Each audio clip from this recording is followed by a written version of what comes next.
for U.S. Bank. I would like to reserve 3 minutes for rebuttal, please.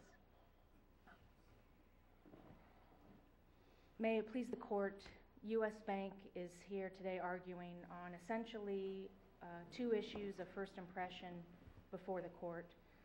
There are, with the exception of one case, which I will mention here in a moment, there's no Florida State Court appellate decisions addressing the two issues that we're here talking about today. Well, before you get to the substance, can you get me through the procedural? You have an order titled Order Granting Summary Judgment. This is the body of the order says the motion is granted. The opening paragraph talks about the defendant's amended motion to dismiss and for summary judgment. So you have this unified motion. You don't have individual motions. When it says the motion is granted, to me, that doesn't match the title of the order. The order says granting summary judgment, but the motion says, the body says the motion is granted. So there's multiple motions. There are no findings of fact telling us what the court's basis was. So you want to raise cases of first impression that, from what I can see, in these untranscribed hearings, we don't have an actual ruling by the court. We don't know what the basis for granting the motion was. They raised half a dozen bases. We did file a statement of proceedings. The statement of proceedings talks about, we argued the two issues that you're about to raise, the 559 and 24 CFR. You could have argued whatever you wanted to argue. They didn't come in with a rehearing, say, Judge, tell us why you did this. Why did we win? And your rehearing was denied as an afterthought, and we don't even know who prepared the order. So I'm having trouble deciding what am I actually reviewing here other than the argument that you both are anxious to make. It is part of the argument that the summary judgment that was entered was improper because, as you say, it started out as a motion to dismiss for lack of cause of action. Well, let's get past that because, you know, maybe they're looking at the clock and they know the banks are sleeping and you're going to miss the 20-day rule and they played it by the book and they're entitled to do that. I'm talking about what do we review when the order is ambiguous or so generic that we don't know what the court decided or the benefit of the logic. And I'm not saying it's not a final order that we have jurisdiction over. I'm saying what's the remedy you seek other than we want a home run, we want you to say none of this applies, as opposed to you file a whole new complaint, take your chances. The judge didn't give you much guidance, but you have the right to file a new lawsuit. There is a right to file a new lawsuit, that's for sure. But the dismissal, the defendants, since the borrower was granted summary judgment or the motion to dismiss, as you say, it turned into a final order. Well, the final summary judgment was never entered. Because they argued both motions were granted. They used plural in one of their pleadings, that the motions were granted. Right. So how can you grant a motion to dismiss and a motion for a summary judgment? Why would you dismiss something that had been summary judgment out, or vice versa? Right. It is unclear because of the way that the I mean, if you don't have an easy answer, I'll figure it out, but I just wanted to see if you had an answer. If not, you can go into your argument. I don't want to detain you. Sure. Well, okay. I don't know that I have an easy answer to it, but it may become clearer as we go through because a big part of the issues, as you know, are whether the Florida Consumer Collection Practices Act, Section 715, requiring a notice of assignment of the debt can create a defense to mortgage foreclosure in the first place. And there are no cases that talk about that, state appellate cases that talk about that. And then the second issue is, can the HUD regulations, specifically in this case what was raised, the face-to-face requirement, create a defense to mortgage foreclosure? In both, of course, the bank is arguing that it cannot create a defense. It is not a condition precedent to the filing because the bank is not a debt collector based on the basic definition in the Well, if it's not Act. A condition precedent to the filing, but there's a condition preceding that could be raised in an affirmative defense, even though it's buried in a motion to dismiss. Did the court find that you had to comply with this condition preceding, and was the affidavit sufficient to tee it up? Part of the big argument is that the affidavit was not competent evidence to even shift the burden. So the court evidently did say that it was a condition precedent, because that's part of the reason why they granted the summary judgment or dismissed the action. But with the proviso that I don't have Swami-like powers, I don't know what the court actually did. You're telling me that's what it did, but you didn't give me any written evidence of that. Well, only in the statement of proceedings, that those were the arguments And that who signed were it? made. Did the judge sign that? Yes, Okay. yeah. And they were agreed to. So, I mean, the judge signed off on the arguments being made, but not the gist of the reasoning. The judges didn't agree. That's why I ruled the way I did. I mean, to me, that's an apples and oranges thing. Maybe it's cutting hairs, but I'm still having a problem with that. Mm-hmm. But anyway, please go on. So, of course, since the MSJ was granted, or I understand that this is still the topic of the question, it's de novo review of a summary judgment entered. The borrower's affidavits could not be competent evidence of, if the court is going to require that these are conditions precedent, and I haven't really touched on the face-to-face requirement You didn't tell us why yet. the affidavit is not competent evidence. Does it have to be on personal knowledge and belief? Exactly. It's on personal knowledge. The affidavit states that the bank, I'm paraphrasing, but it states that the bank did not send the notice. I think the exact words are, did not provide the notice. It does not say that the borrower did not receive the notice. Maybe they would have personal knowledge of that. And whether or not they even say that may not establish. The same with the face-to-face requirement, just jumping ahead to that. The affidavit states that there was no face-to-face requirement. They reside in the property. There's branches within 200 miles. They would not have personal knowledge regarding the exceptions to the face-to-face requirement that could exist.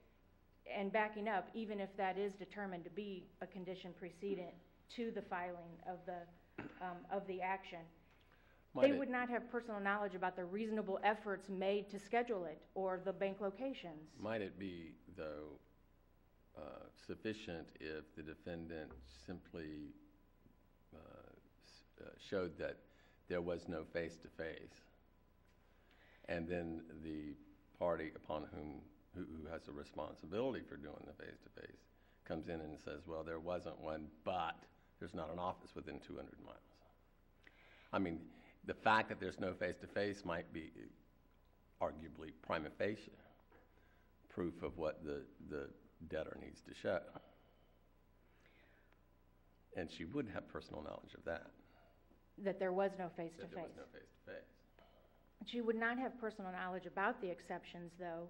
And you're right, then if we're at trial, if the bank could come in with that information, this was a motion to dismiss transformed into a summary judgment. I understand it was the 20-day cutoff, and the rule does say at least 20 days.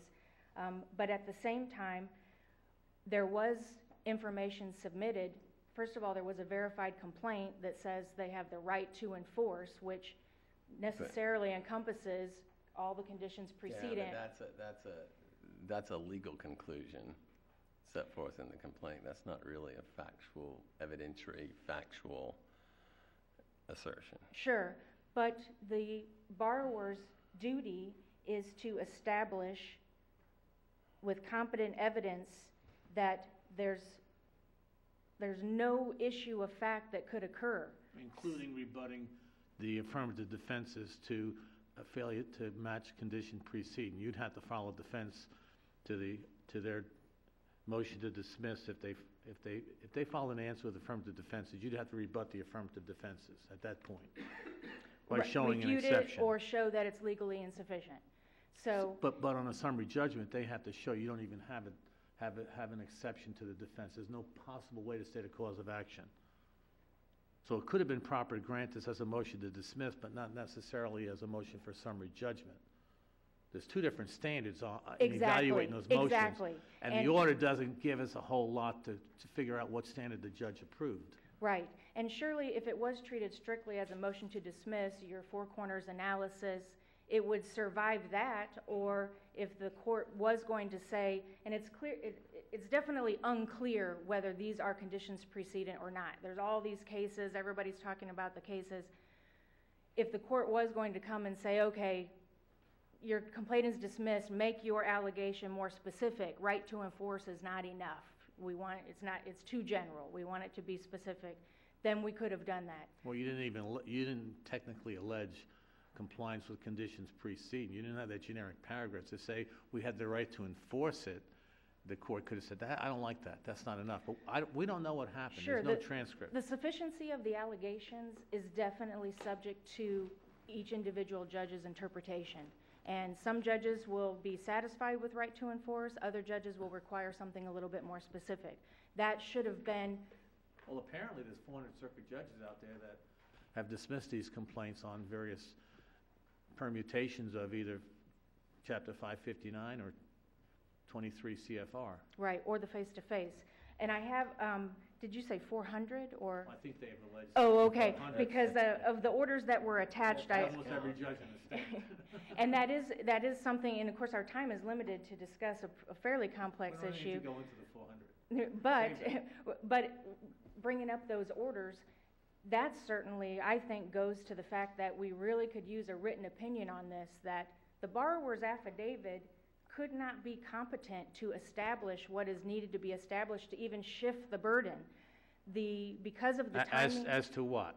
As to both of them, actually. The affidavit is not competent as to both of them. They don't have personal knowledge to say whether Well, the that bank doesn't talk sent the about letter. debt collection. It seems like it only talks about the federal regulations. It doesn't talk about debt collection, but it does talk about that they didn't make any efforts, that the bank didn't make any efforts. They would not have personal knowledge of the bank's efforts. They would not have personal knowledge about the location. Just like in the affidavit also, in paragraph 4, they say that the bank has no standing. Well, the court wouldn't take an affidavit saying there's no standing and just say, okay, that proves your case, and you're done. So it's the same kind of, some of it's factual. Like you said, she knows whether she had a face-to-face requirement or whether she participated in one or not.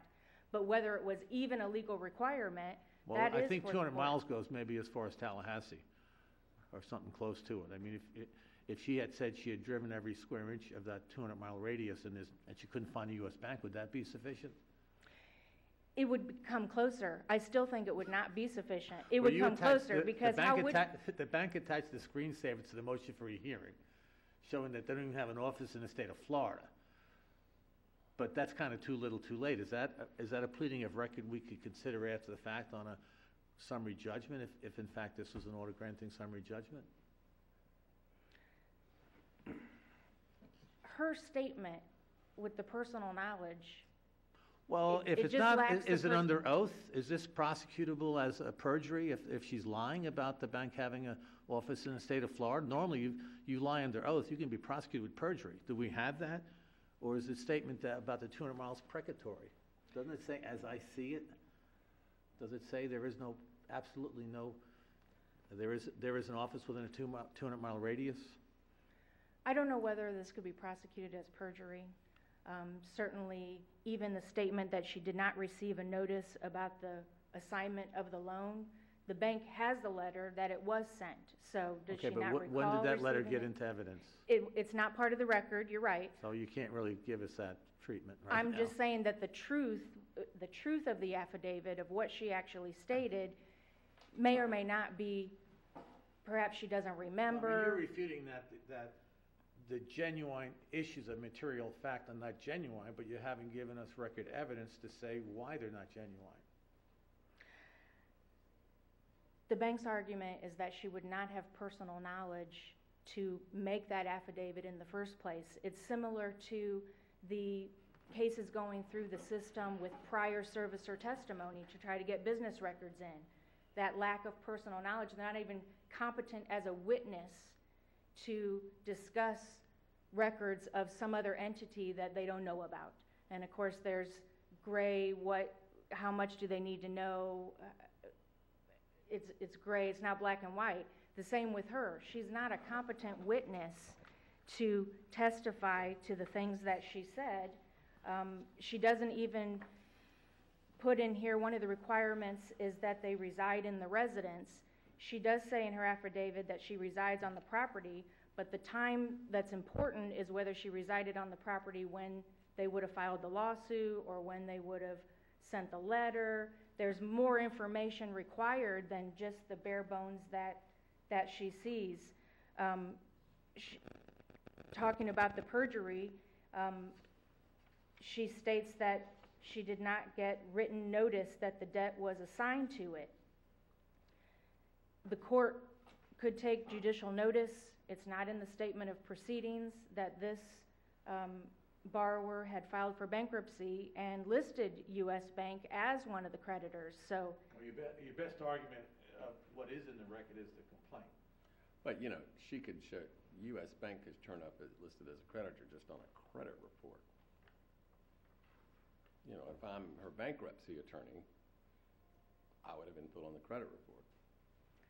So that's not necessarily compliance with the written notice requirement, you know, in the. there is one case, More. and I'm sorry Go if I didn't mean to cut you off. I'm not sure my time, how my time is. You're at about 15 minutes, so you got a couple minutes before you get into your 3-minute. Okay.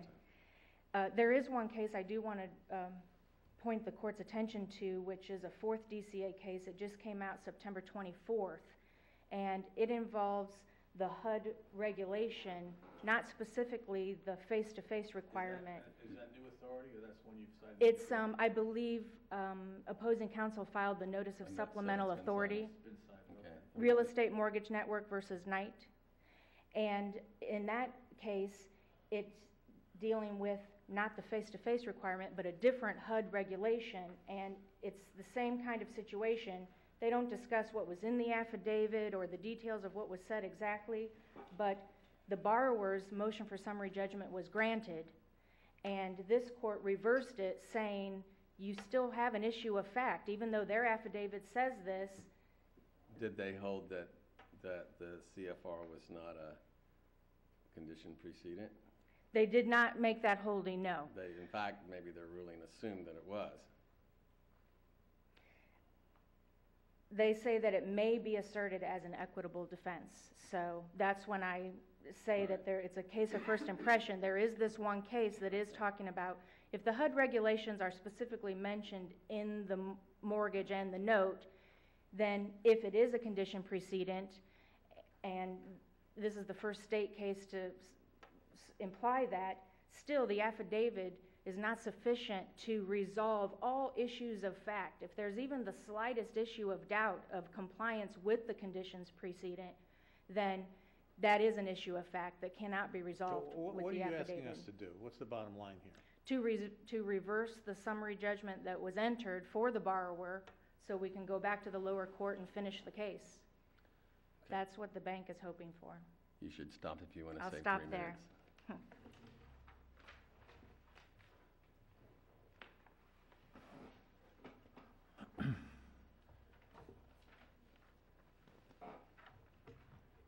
May it please the court.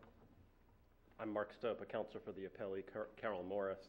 I'd like to start with that Real Estate versus Knight case that my opponent ended with there, and note that that was part of the holding of that case was we have held that noncompliance with HUD regulations may be asserted as an equitable defense in mortgage foreclosure proceedings. So the 4th DCA is saying that this is a defense in mortgage foreclosure proceedings. But you're qualifying as an equitable defense as opposed to a legal defense. Well, I think that's a distinction without a difference. And understand, if you look at that closely at that case. One requires a lot more proof than the other. Well, The fact is, though, that I don't recall whether it was a note or the mortgage or both, that the acceleration provisions specifically referred to regulations by the secretary. Absolutely, and Judge, and that's what I was getting to here is that in Knight, the Fourth DCA ruled there were issues of fact because the bank in that case filed interrogatory answers, so there created a factual dispute. The plaintiff here had no summary judgment evidence in opposition to what we filed at all. Their unauthenticated screenshots attached to their memo is not summary judgment evidence. The $64,000 question is, did the burden shift where they even had to file a rebuttal? Was your affidavit sufficient? And the key sentence is going to be when the affiant says, as I see it, plaintiff has no excuse to avoid this requirement, and this is talking about the face-to-face, comma, either, comma, as I reside in the property, and plaintiff has a branch within 200 miles of the property, and there's no or. The sentence made me think there was an or, but I can't find an or. And then it says no repayment plan was ever entered either. So there's multiple requirements dealing with a CFR violation of the HUD regulations, as arguably as conditions preceding. And it seems to me these are being teed up as legal issues, not equitable issues. You don't need equitable issues if you have the right to raise them on a legal basis that they absolutely apply. However, there's multiple exceptions to the application of the face-to-face, one of which is, the only one that seems to be in contention is the lack of a branch office within a 200-mile radius of the property. So the bare bones assertion that either I reside in the property and plaintiff has a branch within 200 miles of the property, how does that ipso facto establish unequivocally, as is required on a summary judgment, that they have a branch within 200 miles? Well, forget the fact that the reality is they may not even have a branch in the state of Florida. Let's ignore that affidavit altogether attached to the motion for rehearing. Sure. A couple of reasons, Judge. The first answer to that is based on the questions that you were posing to my opponent, which is they don't have anything showing that they even preserved this argument below. They argued this as far as the record before Your Honors is concerned. No, time out. There is a stipulation. She said the judge approved. Right, but the stipulation says nothing about the argument about the sufficiency of this affidavit. They're challenging this being made on personal knowledge or challenging this. There was no motion to strike the affidavit. No, not even an argument saying that there was no personal knowledge to make these, not an argument saying this is hearsay, nothing at all until the briefs. But the affidavit may or may not be defective. If it's defective and insufficient, that's a legal issue. If that's competent proof, the judge gets to make the decision, yes or no. But if it's incompetent proof to establish what it alleges, then the judge can't give it the force of law.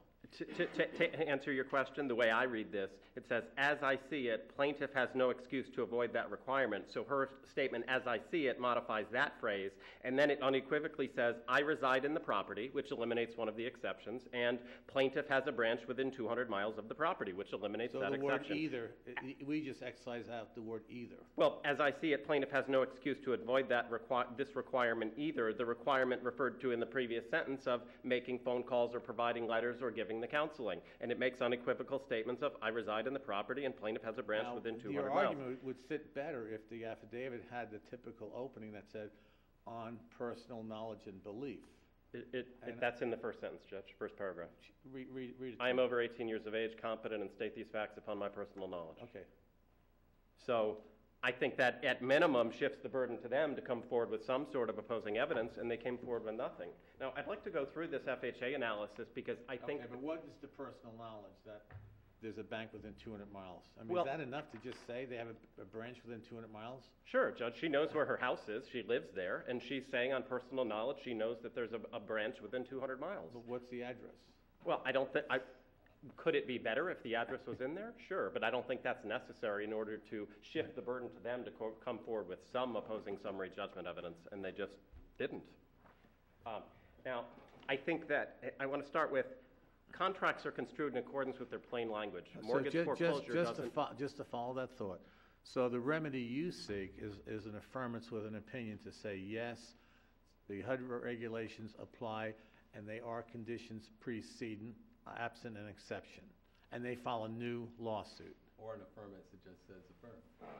Well, I do think that this situation is ripe for a published decision, which might sound odd as an appellee to say, because this is an issue that you can see from the orders I've provided, both issues, 559 and the CFR, I have won on a ton of times. I have 40 different judges who have won on before on the 559 issue, but without DCA decisions, there's certainly not unanimity on the circuit court level. It doesn't Now, seem like the judge spent a lot of time in the order dealing with the Unfair Debt Collection Practice Act.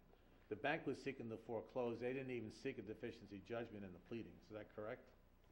Judge, look at the complaint again. My recollection was that they reserved jurisdiction for equitable orders as may be appropriate. But how do you? But where are the allegations in your motion to dismiss, or anywhere else, or in your affidavit, showing that they had actually engaged in collection practices that would have elevated them to a debt collector, as opposed to a bank trying to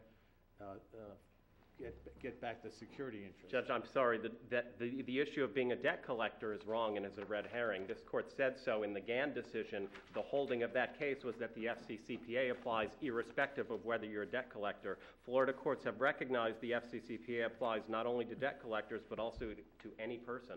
That is the established precedent of this court from just a few months ago. So you're saying that establishes it without regard to the pleadings of the facts?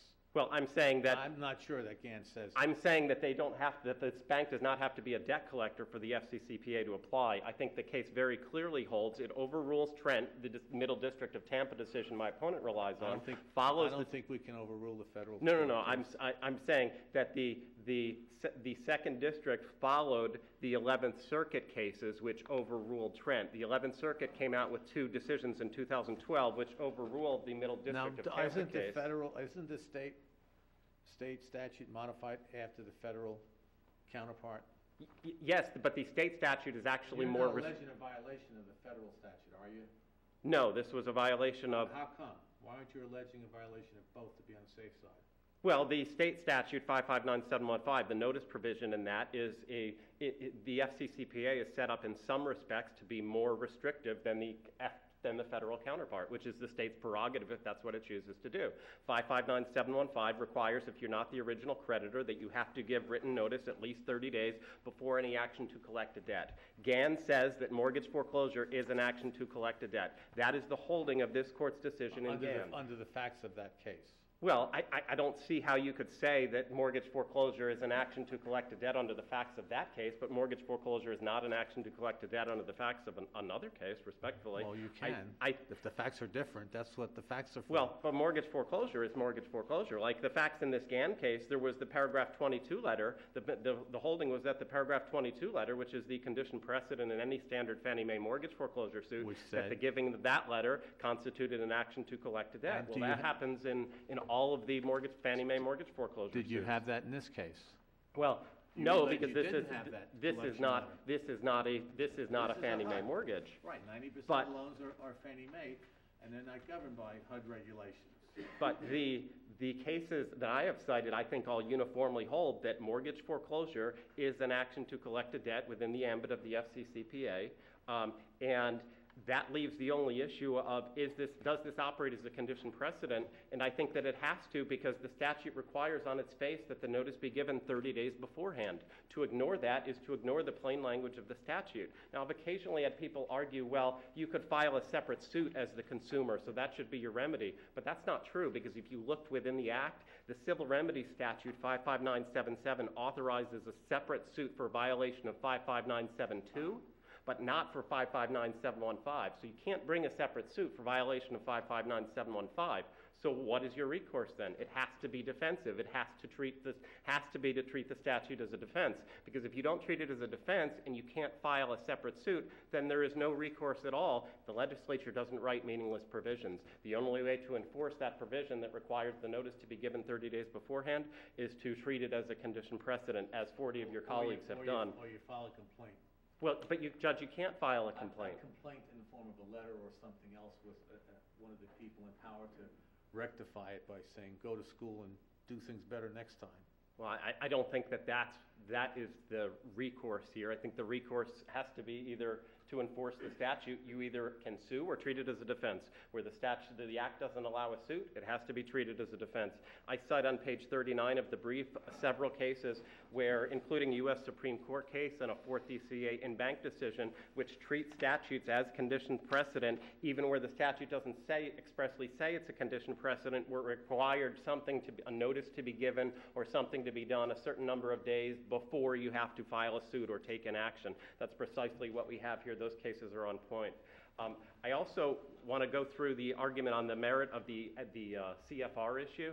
We have a contract, paragraph 6 of the note and paragraph 9 of the mortgage, that specifically require compliance with the HUD regulations before accelerating and before foreclosing. It's basic contract law that has to be complied with. You know, I think what's most telling here is that I argued in the answer brief that in the last 35 years, there is not a state in the country anywhere that has said that is not a conditioned precedent. I cited Virginia, Indiana, Pennsylvania, Iowa, California, Ohio, Illinois, Colorado, and New Jersey, all which went my way on this, and the 4th DCA by my notice of supplemental authority. And I said there's not one state anywhere that goes the other way. Their answer brief, even when I made that statement, their reply brief, still didn't cite a single case that went their way on that, even when I made that statement. The law is uniform on this FHA issue because it's a basic matter of contract law, and it's not just an equitable defense, it's a legal defense. Well, I mean, if the bank expects for the government to pay a bad loan off, they need to do the legwork, and I think that's a policy issue also. Exactly, and that's part of my argument here, and some of the cases make that ruling.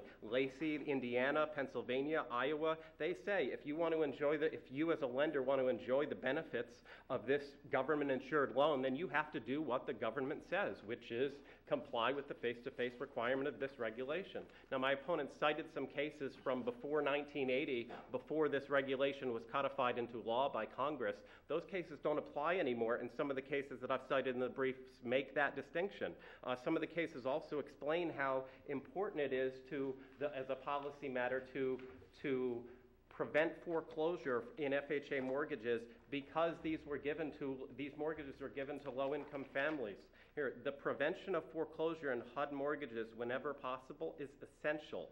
The HUD program's objectives cannot be obtained if HUD's involvement begins and ends with the purchase of the home and the receipt of a mortgage by a low-income family. So not only is this a conditioned precedent, this face-to-face counseling in an FHA mortgage. Well, let's assume for the sake of the debate, it's a conditioned precedent. The question is, and I think you would agree, if it's a conditioned precedent and the bank was able to show one of the exceptions, you wouldn't be disputing that as a reason not to comply with the face-to-face meeting. Right, if there was So we're down to the affidavit. Does the affidavit carry the burden of showing that no exception applied? Absolutely. The 5 enumerated exceptions are spelled out in my brief, and the affidavit conclusively disproves each one of them. We show that we resided in the property. You say all of that, but is that proof? Saying something, does that make it so? Well, sure. A sworn affidavit, the summary judgment rule authorizes, 1.510 authorizes affidavits as summary judgment evidence. Well, I just said the sky is yellow. I'll swear to that. Makes me a liar, but does it make the sky yellow? I hear what you're saying, Judge. Well, for purposes of the record... You're arguing as though I have to take it as gospel. I don't think a judge does. Well, I think that you have, on the facts, on the record that was before the lower court and is before this court, there were and are no facts in dispute. We showed that the counseling didn't take place. Every single fact that's not in dispute, with the order being as generic as it is, we have to take each and every one of those facts, even though the court didn't make a comment which one it believed or didn't believe. Judge, summary judgment, the court can't resolve fact issues. Sure, there are no factual disputes to resolve at summary judgment. The court... So there's either a fact issue or there's not, regardless of whether we believe it. Sure, and there were no fact issues here because they didn't file anything in opposition to this, and our affidavit was competent, and they didn't preserve any argument that it was somehow insufficient or not based on personal knowledge or anything like that, and there's nothing in the record to establish that. So they have no basis upon which to ask this court to reverse at all. So on the FHA issue, the case law is just overwhelmingly in our favor, but I submit that we do need a decision that says that that follows all the other jurisdictions from throughout the country that says this is a defense in foreclosure in an FHA mortgage. The party's own contract says so. That's what this court has been doing for years in the paragraph 22 context. Paragraph 22 in the standard Fannie Mae mortgage, you interpret that as a condition precedent because the contract says so. Here, the note and the mortgage say you can't accelerate or foreclose unless you comply with these regulations. It's really the same thing. The only reason we don't have law on this yet is because the overwhelming majority, probably 90% of mortgages are Fannie Mae mortgages, and probably only 7 or 8% are FHA mortgages. But I submit that that is an appropriate ruling. A PCA is also an appropriate ruling if you don't want to do it in this case, but clearly there's no basis to reverse based on the FHA, and an affirmance is also appropriate on 559715. That is another issue for which the circuit courts need some guidance, and I submit there's no basis to reverse on that. There are no facts in dispute. This plaintiff was not the original lender. Our affidavit in paragraph 3 shows. Well, let me ask you a question. I mean, they filed a complaint. The complaint said they without paraphrasing, they hold the note, let's say, and that payments haven't been made since a certain date, which is years after they started getting the note. So if there was payments made to them for so many years, how can you turn around with a straight face saying you don't know they don't have any standing to foreclose on this, or you don't know what their identity is? Couple of reasons. One, there's no summary judgment evidence that payments were being made to them at all. That's an issue that I addressed in the briefs. Okay, and two, they didn't move for summary judgment. I'm sorry? They did not move for summary judgment. Right, but the fact that you're asserting is not a fact that exists on the record here. The fact It's in that the exists. complaint, but you got the four corners rule. Okay, but that's on a motion to dismiss. You have to accept Sure. that as well. Not True. for a summary judgment motion. For summary judgment purposes, we conclusively showed that this plaintiff was not the original lender and did not give written notice. So you're saying when you combine a motion to dismiss and a motion for summary judgment, you can have inconsistent factual allegations? No, I'm not saying that. You have I to accept. accept. What you're saying is the notice wasn't given. Absolutely. What I'm saying is that I realize, obviously, a motion to dismiss and summary judgment are separate standards. There's nothing that prevents you from bringing them within the same motion while still arguing them as separate standards. We argued this summary judgment motion based on 559715 as a separate standard if they did not give the notice. That was conclusively established. The bank presented nothing in opposition to that, so there were no facts in dispute about the giving of the notice. I don't recall. Was there a servicer in this case other than the mortgage holder? There's no summary judgment evidence from them on the servicer issue. Even in the pleadings? What the complaint showed is that U.S. Bank National Association was not the original lender. Market Street was. They alleged that there was an assignment from Market Street to U.S. Bank, the plaintiff, the appellant here. Their own brief acknowledged that assignment of mortgage in the statement of facts, but one of the issues we prevailed on is that there was no notice of the assignment of the debt to my client. That was conclusively established by our affidavit, and they had absolutely nothing in opposition, which only left the legal issue on whether the statute applies. It applies in... Is the assignment necessary once you start paying someone, or does that waive the issue of assignment where there's a factual question? Well, I submit, Your Honor, there was no evidence that someone had been paid, but even if there was, the notice of assignment is still necessary because who they were being paid to could have been a servicer or a third party collecting on behalf of the assignee of the debt. And the Burt case, the only published decision that cited 559715, makes clear it's notice of the assignment of the debt that has to be given, not a notice of change of servicer. Notice of change of servicer is an obligation under RESPA, a totally different federal statute. Oh, we don't have that. Sure, totally different concept. So to answer your question, it had to be a notice of assignment of the debt, and I see them all the time. It's a simple letter or notice that says, they're usually called notice of assignment, and it says, here, it's a notice showing a notice from the plaintiff that's suing to the homeowner saying, we own your debt, this is our debt now. And it didn't happen in this case. The evidence was conclusive on that. That's why I spent a lot of time in the briefs arguing the legal issue, which is what I think we need guidance on. Gann says mortgage foreclosure is an action to collect a debt. There are lots of federal cases that now say that too, as those 11th Circuit decisions that this court followed in Gann. That's pretty powerful stuff. The 40 judges who I've cited in my notice of authority before this court. The only issue, quite frankly, where I occasionally encounter argument of, well, is this really a condition precedent that I want to be clear on? I don't see how you could treat it as anything other than a condition precedent, because what they want you to do is ignore the statute. I know we didn't give the notice, and then the statute requires it to be given 30 days beforehand, but let us sue anyway. They want you to ignore that. The legislature doesn't write, I mean, just not to parse words, I think what they said was, the record doesn't establish that we didn't give the notice. If, at most, it only establishes the debtor didn't receive the notice. our affidavit, paragraph 3, it did not give me written notice that this debt was assigned. The statute requires the notice be given. It doesn't require the notice be sent. This is not like paragraph 20. Where's the personal knowledge? I mean, that read as a whole. She knows whether she got one. Right. She's saying, you didn't give me the notice. She certainly has personal knowledge of that. They waived that argument, an argument otherwise anyway. And that's what the statute requires. The legislature didn't write a statute that required the notice be sent. It wrote a statute requiring the notice be given.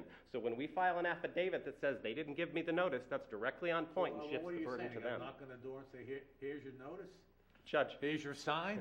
I get that the word give in this context is, I leave it up to your honors Well, you to define that. If your burden is to send it, you can just drop it in the mail. If your burden Sure. is to give it, you're saying then what they really need is a certified mail with signature required. I think that's very fair. It's not give doesn't mean sent. If they meant sent, the legislature would have written sent. Or knock on the door.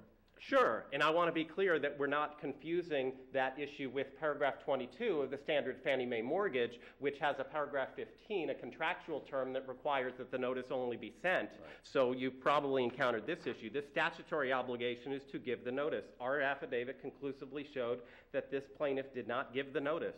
That put the burden on them to come forward with something, and they came forward with nothing. So it was a factual dispute. We locked this down. That made the only issue a matter of law, and I don't see anything. What's their case to the contrary of what I've presented? The Trent decision out of the Middle District, 2007, that was overruled by the 11th Circuit. They don't have anything to the contrary as a matter of on a legal issue. Okay. Between the two of you, I haven't had many words in edgewise, but I need to mention that you're out of time. Thank you all, Your Honor. The order should be affirmed. Thank you all.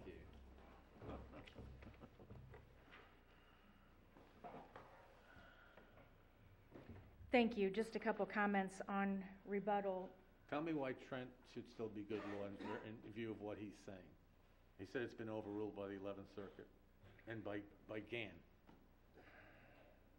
The cases that appear to come close to saying that the lender could be a debt collector involve, by and large, I don't have the whole list in front of me, that mortgage foreclosure could be subject to it, but the cases that discuss it deal with separate civil actions, like, say, against the law firms. It could be related to the foreclosure action, but the actual filing of the foreclosure has not yet really been clarified. Trent is still cited for that proposition by a lot of courts. So you're saying, like, if there's a lawsuit alleging some sort of liability for violating. Right. But in order to predicate a lawsuit on that, you would have to determine that the foreclosure of the mortgage involves the collection of a debt under the statute. And if that's the case, wouldn't it apply otherwise? So what you're arguing is it's not a defense to the foreclosure, even though the bank would be collecting a consumer debt under the statute. Certain letters and things that are discussed in those cases, the default letter, the letters that the firms usually end up attaching to the complaints, those letters are asking for money.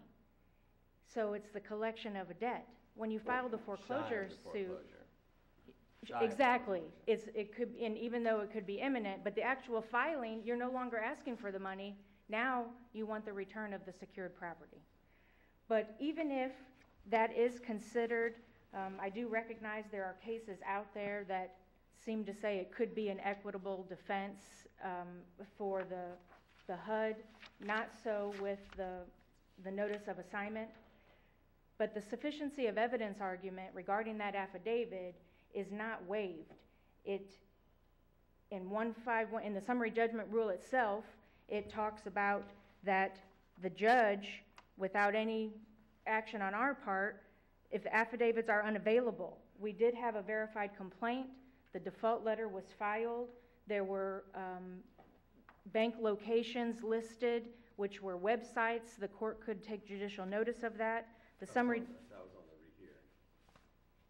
that was That was on the motion for rehearing, right? in the opposition to the summary judgment that was filed, not just on the rehearing. Yeah, that was beforehand. And the rule provides that the court can determine that if the other side needs more time to get an affidavit, we didn't have an official affidavit because of the timing requirements. 20 days is just not long enough for the bank to. Under the rules, I Sure. think the rules assume that it's long enough, because you didn't ask for more time. But the standard is that the court has to look at the whole record, and between the verified complaint, the default letter, the location information that was provided, that still should establish there's an issue of fact going on here. The sufficiency of the affidavit, sufficiency of evidence is never waived. The 1530 specifically states that you can still raise sufficiency of the evidence even if not raised before. And I was not the person who was there, and I know the statement of proceedings is just sort of vague about saying that it was argued that there still is a genuine issue of fact. Well, that's related to the insufficiency of the affidavit in the first place. Okay. Your time is up, too. Thank you. Thank you both very much.